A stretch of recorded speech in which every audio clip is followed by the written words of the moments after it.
আমাদের শিক্ষা প্রতিষ্ঠানগুলোতে যে দীর্ঘদিনের যে দুঃশাসন ছিল, হলগুলোতে যে সিট বাণিজ্য ছিল, যে অরাজকতা ছিল, সেই সকল অরাজকতার বিপরীতে দাঁড়িয়ে আমরা একটি গণতান্ত্রিক ক্যাম্পাস নির্মাণের স্বপ্ন দেখেছিলাম।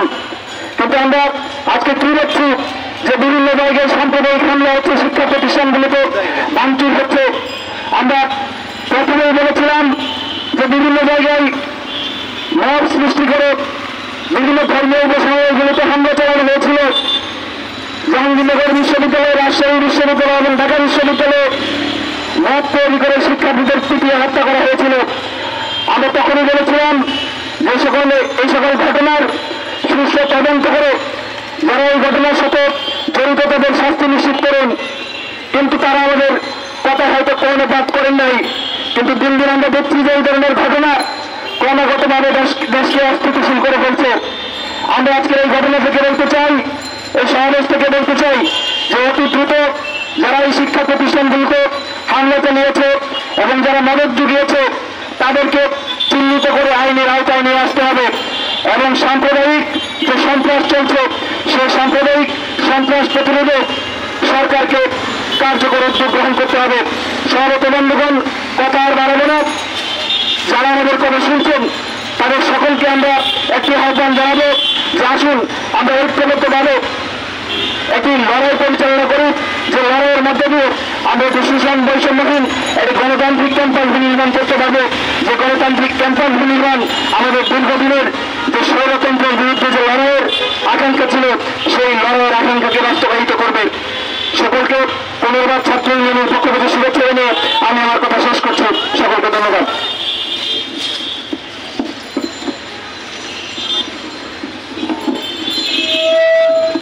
সংগ্রামী বন্ধুগণ, সমাজতান্ত্রিক ছাত্র ফ্রন্ট এবং বাংলাদেশ ছাত্র ইউনিয়নের উদ্যোগে সারা দেশের শিক্ষা প্রতিষ্ঠানগুলোতে যেভাবে সংঘাত সংঘর্ষ চলছে অবিলম্বে তা বন্ধ করে আইন শৃঙ্খলা পরিস্থিতির নিয়ন্ত্রণ এবং সারা দেশে গণতান্ত্রিক ক্যাম্পাস নির্মাণের দাবিতে আজকের এই সমাবেশে এখন বক্তব্য রাখবেন সমাজতান্ত্রিক ছাত্র ফ্রন্ট কেন্দ্রীয় কমিটির সংগ্রামী সভাপতি ছাত্রনেতা মুক্তা বাড়ি। সংগ্রামী সমাবেশ এবং সমাবেশের সভাপতি এবং যারা আমাদের কথা শুনছেন সকলকে আমার সংগঠন সমাজতান্ত্রিক ছাত্র ফ্রন্টের পক্ষ থেকে সংগ্রামী শুভেচ্ছা অভিনন্দন জানাই। আজ 27 নভেম্বর 90 স্বৈরাচার বিরোধী ছাত্র আন্দোলনের শহীদ ডক্টর মিলন দিবস। মিলন দেয়ের স্বপ্ন ছিল দেশে একটি গণতান্ত্রিক ব্যবস্থা, সেই ব্যবস্থা বিনির্মাণ হবে। আজকে 34 বছর পার হলো, সেই 90 স্বৈরাচার গেল, মানুষের রক্ত জীবন সমস্ত কিছু পাড়িয়ে যারা ক্ষমতা এসেছিল তারা এসে গণতন্ত্রের স্বপ্ন সেটি বাস্তবায়ন করতে পারেনি।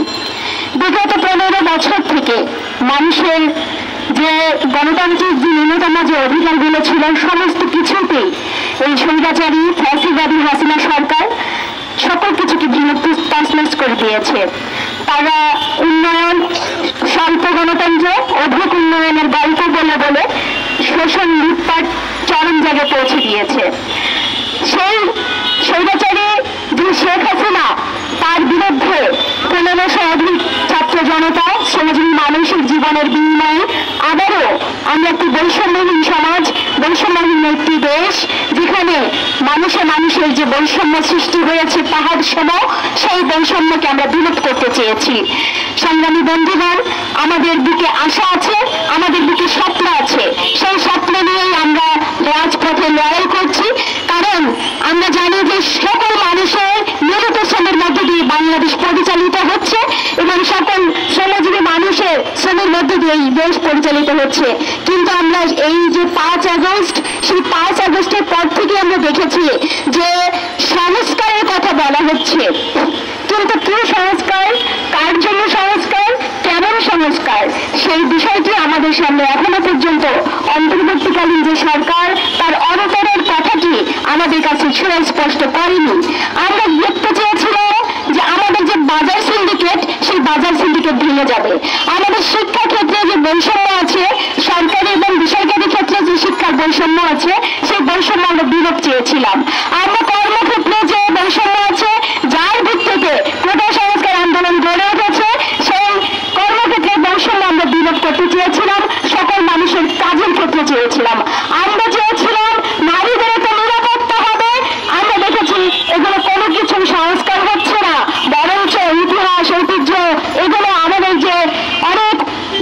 যে সংগ্রামের মধ্যে দিয়ে যে অর্জিত যে বিষয়গুলো আছে সেই সংশোধিত বিষয়গুলো নিয়ে, যেগুলো এস্টাবলিশ বিষয়গুলো নিয়ে, সেগুলো নিয়ে নানান ধরনের বিতর্ক আমরা দেখেছি, যেগুলি ভীষণ অপ্রাসঙ্গিক।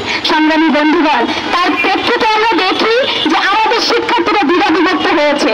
আজকে আমরা বিভিন্ন জায়গায় ঢাকা কলেজের শিক্ষার্থীরা দেখেছি আইডিয়াল কলেজের সাইনবোর্ড খুলে নিয়ে গিয়েছে। আমরা দেখেছি ঢাকা কলেজ, সিটি কলেজ একটা রক্তাক্ত যে সংঘর্ষে লিপ্ত হয়েছে। আমরা দেখেছি যে কেমন করে আজকে সুপার সানডে ঘোষণা দিয়ে আগের দিন ঘোষণা করে কিভাবে করে একটা কলেজ তছনছ করে দিয়েছে আরেকটা কলেজের শিক্ষার্থীরা, পরের দিন একই রকম করে মেগা মানডে ঘোষণা করে আবার ওই কলেজটিকে তছনছ করে দেওয়া হয়েছে। তাহলে আমাদের দেশে যে একটি সরকার আছে, একটি প্রশাসন আছে, তাকে বোঝা যায় শিক্ষার্থীরা সংঘর্ষে লিপ্ত হচ্ছে ঘোষণা দিয়ে সেগুলোকে রোখার মতো কি কোনো ব্যবস্থা আমাদের রাষ্ট্রের নেই, আমাদের প্রশাসন ব্যবস্থা নেই? সংগ্রামী বন্ধুগণ, সেই প্রশ্ন আমরা রাখতে চাই। একই সাথে বলতে চাই যে গণমাধ্যমের উপর যে আক্রমণটি এসেছে, লন্ডনের কোনো ধারণা থেকে সেই আক্রমণগুলো করে দেশের গণতান্ত্রিক যে সংস্কৃতি, সংবাদপত্র এবং গণযোগাযোগ যে মাধ্যমগুলো আছে তাদের উপর কখনোই কোনো আক্রমণ করা যাবে না। আমরা যারা এই আক্রমণে সংগঠিত করেছে সেই ঘটনার তীব্র নিন্দা জানাই, একই সাথে তাদের গ্রেপ্তারের দাবি জানাই। সংগ্রামী বন্ধুগণ, আরেকটি কথা বলতে চাই যে আজকে গতকাল আপনারা দেখেছেন চট্টগ্রামের আদালত চত্বরে একটি কি ভয়ানক ঘটনা ঘটে গিয়েছে। একজন আইনজীবীকে তাদের মানুষের সামনে কিভাবে করে কুপিয়ে হত্যা করা হয়েছে। এই দেশে সাংবাদিকতা